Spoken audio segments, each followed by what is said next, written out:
নবীজি বলেছেন একটা ঘাটে, একটা পানির ঘাটে বাঘ এবং হরিণ একসাথে পানি খাবে, কেউ কাউকে কোনো ক্ষতি করবে না। পৃথিবীতে জুলুম বলে কিছু থাকবে না, ইনসাফ ন্যায় কায়েম হয়ে যাবে। এরপরে ঈসা আলাইহিস সালাম 40 বছর বেঁচে থাকবেন। 40 বছরের মধ্যে তিনি বিয়ে করবেন, সন্তান হবে, তার মৃত্যু হবে, তাকে দাফন করা হবে আমাদের নবীর কবরের পাশে।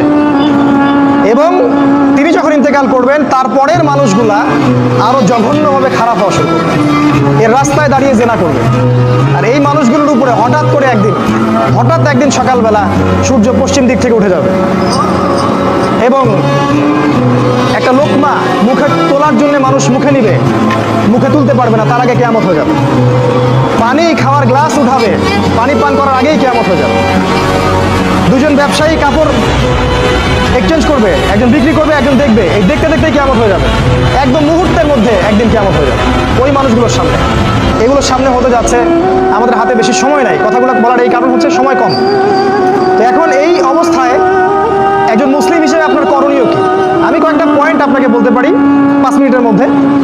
এই কয়েকটা পয়েন্ট যদি আপনি একটু মেনে চলেন, ইনশাআল্লাহ আপনিও শেষ জামানায় সফল হবেন ইনশাআল্লাহ।